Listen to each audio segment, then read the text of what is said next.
Zona de entrevista. 1:20 p.m. Gracias por continuar con nosotros y este día, este lunes, inicio de semana, está con nosotros aquí en cabina de Zona 3 Noticias, segunda emisión, y agradezco la presencia de Miguel Castro, candidato del PRI al gobierno de Jalisco. ¿Cómo está? Bienvenido. Bien, contento. Gracias por el espacio, gracias por la oportunidad, siempre es un honor. Ayer nos registramos, sí, ya pues cumplimos con ese requisito. Tuvimos la oportunidad de acudir ante la instancia electoral. Tres cosas. La primera es el reconocer y dar un voto de confianza a la autoridad electoral para este proceso que se avecina. Segundo, y no menos importante, es seré atento de cumplir con lo que la ley señala para que no generemos un conflicto en este proceso que viene. También estar atento a lo que otros aspirantes hagan, y me refiero en términos estrictamente de no cometer un fault. Y tercero, y muy importante, una actitud de estar en contra de la denostación, en contra de todo aquello que lastima a la sociedad, que de por sí en estos procesos, ¿no?, que vienen es muy agotante, es muy astringente. Pero yo levanto la mano y ofrezco con respeto a la sociedad no ser astringente, no hacer cosas que a la gente le molestan, ¿no? Como la denostación, esa guerra sucia que se mete con las cuestiones personales, que lastima de una manera irresponsable. Eso no seré. Sin embargo, bueno, hay muchos temas, pero para empezar, Miguel, llega a una candidatura con las voces, bueno, de por sí siempre las habrá, ¿no? Pensando en que debió de tener el PRI un candidato más fuerte. ¿Qué les diría a ellos? Aquí el tema es qué significa fuerza para la gente, ¿no? Digo, finalmente me queda claro que contra alguien que tiene muchos años con pues una exposición permanente, bueno, pues la realidad es que sí hay una distancia considerable. Pero digo, si lo que significa fuerza es lealtad, es ser institucional, es no andar cambiando de camiseta, es mantenerse fiel y congruente en lo que uno cree y en lo que uno piensa, es escuchar a la gente, no tener actitudes autoritarias. Digo, habría que valorar qué es ser fuerza o qué es debilidad, ¿no? Entonces yo lo que diría es, aquí estoy plantado, estoy con la mejor actitud, estoy haciendo mi trabajo, y evidentemente hay una coyuntura y una circunstancia que no es sencilla. Y la entiendo, así la veo, tengo los pies en la tierra, y yo les diría que valía la pena cuestionarse sobre lo que significa debilidad y fortaleza, ¿no? En este escenario también está toda la serie de números negativos a nivel obviamente nacional del PRI. Jalisco no se queda atrás, y sin embargo, bueno, ahí está usted, tú. ¿Hay posibilidad de revertir estas tendencias, al menos aquí en el estado? Sí, por supuesto. Hay que hacer muchas cosas, hay que trabajar mucho, hay que trabajar intensamente, hay que hacerlo con disciplina, pero sobre todo creo que es importante reflejar dos cosas. La primera es, sí, por supuesto que hay muchos referentes negativos, que evidentemente surgen nombres a nivel nacional en este tipo de asociaciones negativas, pero también me parece que vale la pena reconocer que en Jalisco ha habido un gobernador que tiene una buena evaluación. Creo que Jalisco tiene números muy interesantes, en muchos se deben a la sociedad, pero creo que ha habido un gobernador responsable que ha hecho su chamba. Por otro lado, me parece también importante reconocer que es muy importante para nosotros tomar en cuenta que hay cosas buenas y hay cosas que no gustan, y esas cosas que no gustan hay que atenderlas, ¿no? A la gente le molesta la corrupción, la impunidad, el tema del Estado de Derecho, y por supuesto hay cosas que vale la pena no perder de vista, que hay cosas en las que hay que apretar más el paso, ¿no? La educación, la salud, el tema de la seguridad, ¿no? Entonces yo creo que sí hay una posibilidad, pero esta posibilidad es a partir también de la capacidad de hacer contraste. que no me refiero a la denostación, pero el contraste creo que sí será sin duda muy importante y será muy necesario en esto que Pero viene. será complicado, ¿no? Porque sí se habla de propuestas, de ideas, de contrastes, pero ya llevarlos con esto que usted menciona desde un principio, aunque antes que otra cosa, me imagino que, bueno, tú, usted, yo, nos sentimos como medios raros, ¿por qué? Porque no podemos hablar mucho debido también a las disposiciones que hay. Pero en unos días más Pero podemos no ya hablar bronca. abiertamente, No, ¿no? a ver, no, pero además lo que planteas es correcto. A ver, me parece que el tema de fondo es, yo estoy trabajando en un planteamiento que cuando la propia ley me lo permita estará sobre la mesa y que seguramente eso nos permitirá a nosotros tener ese espacio de oportunidad para conectar. La otra parte es también pues nuestra historia personal, nuestra trayectoria, es decir, creo que habrá muchas cosas que se podrán poner sobre la mesa. Y bueno, evidentemente también creo que en ese momento habrá la oportunidad de hacer el trabajo que nos toca. Yo lo que te puedo garantizar es que me siento muy contento de estar en esta etapa de mi vida. Yo hasta hace tiempo aspiraba al tema de la capital y creo que es algo que públicamente era muy conocido. Y bueno, pues hoy me toca esta etapa, sin duda el escenario no es sencillo, he jugado anteriormente, sé ganar y en varias ocasiones de las que he jugado me ha tocado remontar y remontar mucho. Entonces, bueno, aquí lo importante es hacer nuestra chamba, ¿no? Y sobre todo tener en cuenta que hay que escuchar a la gente y que hay que transmitir también los valores. Creo en la justicia, creo en la solidaridad, me considero un demócrata, me considero un humanista y toda mi vida me he dedicado a trabajar en la plena conciencia de que si algo le duele a la gente es que no la escuchen, si algo le molesta a la gente es la injusticia. Entonces creo que la ventana de oportunidad es la capacidad de escuchar a la gente, de siempre estar atento ante lo que la gente diga, y cuando uno escucha uno se da cuenta de qué es lo que pasa afuera y mantener los pies en la tierra.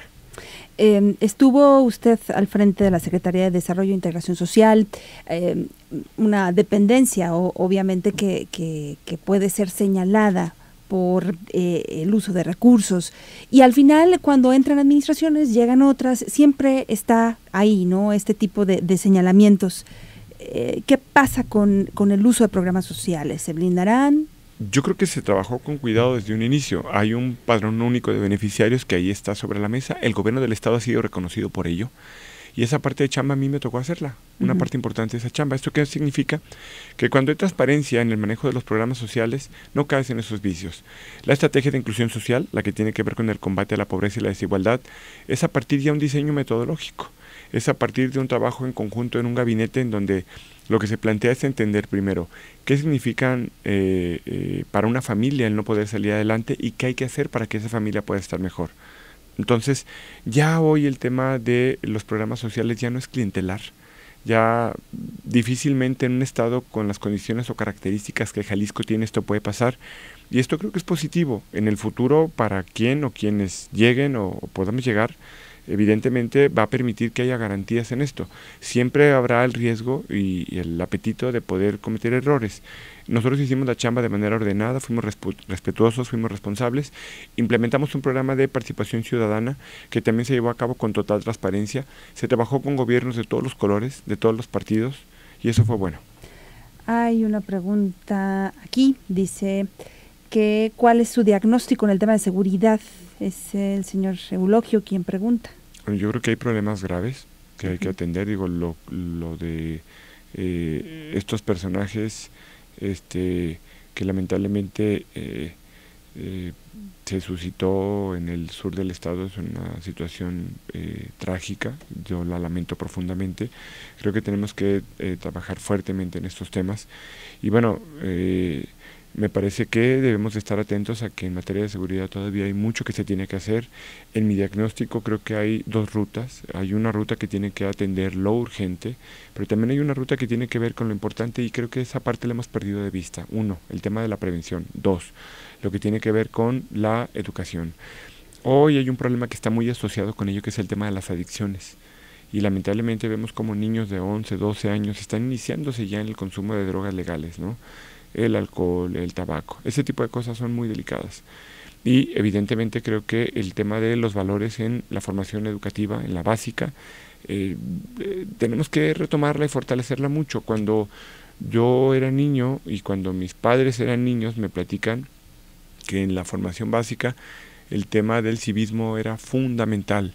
Y creo que hoy tenemos que retomar esa parte. En el diagnóstico creo que hay mucho en la prevención que hemos quedado de ver, y me parece que hay mucho también en el tema de la formación educativa, desde cuestiones que tienen que ver con nuevas masculinidades, que debemos de profesarlo también en lo personal y en casa, pero también creo que además de las nuevas masculinidades también tiene que ver con el otro tema, que es el de que podamos nosotros fomentar una cultura de paz.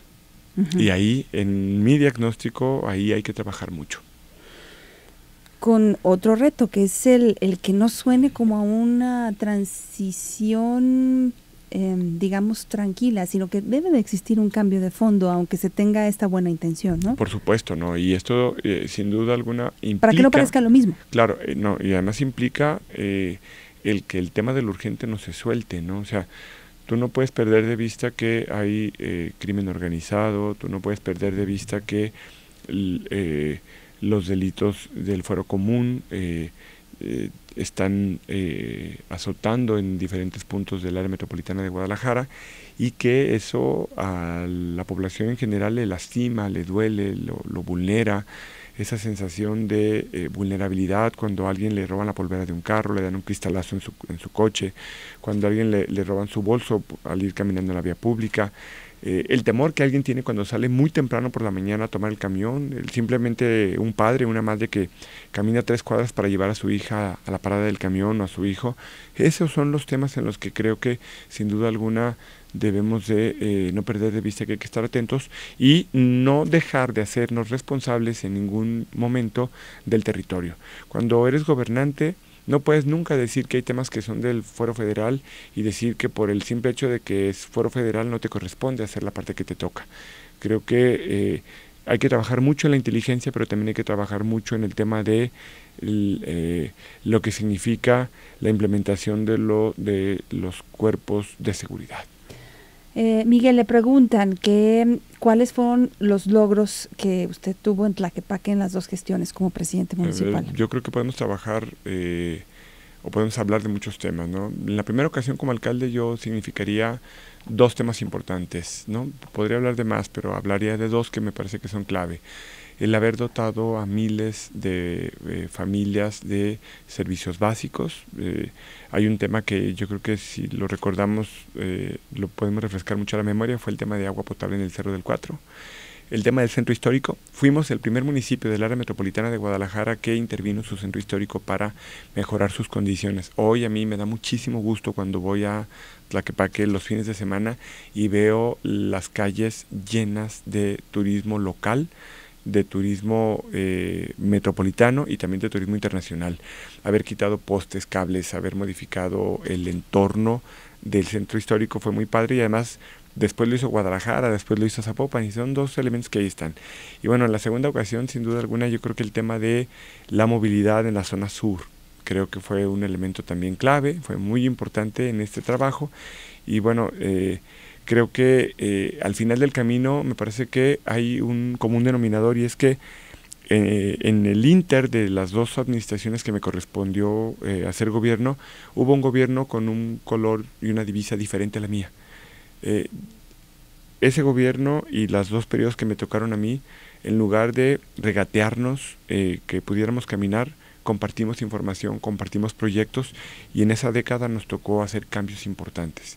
Y bueno, me parece que hoy Tlaquepaque ha avanzado mucho en muchos temas, y sin duda alguna para mí fue muy significativo haber sido alcalde de Tlaquepaque.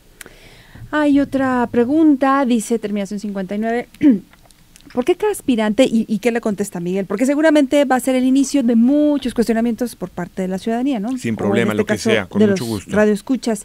Dice, ¿por qué cada aspirante o candidato que llega nos dice que sabe lo que la ciudadanía necesita al haber recorrido el territorio, como si acabaran de nacer o vinieran llegando de un país lejano? Dice, no hay una continuidad, esto cada vez está peor. Yo lo contesté con la pregunta anterior. El mejor ejemplo es que cuando nosotros terminamos le dijimos al siguiente alcalde en el 2006, oye, aquí hay esto se hizo y estos pendientes aquí están. Y cuando yo regreso, yo jamás pensé que a quien le entregué nos iba a entregar. Y justo me tocó ver cómo los temas de agenda importantes se atendieron, y a mí me tocó llegar y que me dieran justo la misma información para poder dar seguimiento a los temas. Yo creo que el tema de fondo es que hay quienes dicen que tienen que refundar o reinventar todo, y yo justo pienso lo contrario. Creo que hay que darle continuidad a las cosas buenas y hay que ser lo suficientemente capaz de reconocer en dónde nos equivocamos para poder hacer cambios, y si en algunos casos hay que hacer cambios drásticos, hacerlo. Miguel, finalmente, y me parece que con este comentario, cuestionamiento que hace uno de nuestros radioescuchas de nombre Jonás, pues tiene que ver con lo que quizá piensen muchos. Dice, mi comentario es que votaría por usted, pero lástima que pertenece al PRI.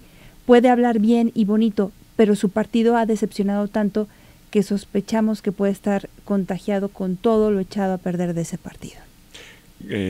Cambiar de camisa o cambiar de playera no significa ser mejor persona. Me parece que al final del camino no es el partido el que nos ha hecho. A mí no me ha hecho el partido. Yo he hecho al partido desde la parte que a mí me corresponde. Y me parece que el partido como institución tiene fines nobles. El problema es la gente. El problema es cuando alguien tiene fines que no van alineados con lo que la sociedad quiere. En ese orden de ideas, yo lo que puedo decir es que yo he construido mi prismo a partir de mi trabajo y mi trayectoria, y es lo que pongo sobre la mesa con la gente. Por otro lado, también dejo en claro algo. He sido leal y fiel a lo que creo. Y en ese orden de ideas puedo decir que me he manifestado siempre en esa misma línea.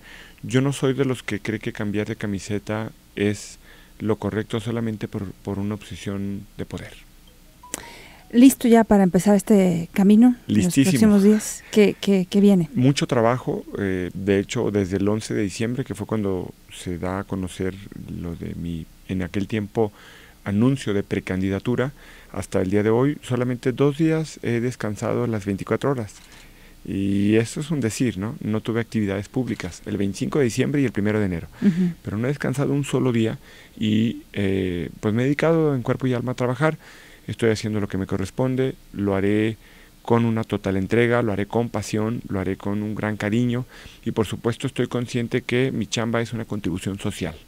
Y en todo momento a quienes nos escuchan les reitero que estaré haciendo mi trabajo siempre buscando estar en contra de la denostación, siempre estar en contra de lo que lastime a las familias, y siempre a favor de la familia, siempre a favor del respeto, siempre a favor del contraste, pero desde la responsabilidad que nos implica y no de todo aquello que le lastima a la gente, porque de por sí la gente está agotada de los políticos. Miguel Castro, gracias por estar aquí en Zona 3. Seguramente lo veremos ya de manera formal, iniciando esta nueva etapa y platicando de manera más directa de otros mensajes. Al contrario, es un honor y es un placer estar en Zona 3 y por supuesto estar contigo, con mucho respeto, contigo, Gabriela. Gracias. Miguel Castro, candidato del PRI al gobierno de Jalisco. Vamos a la pausa, regresamos.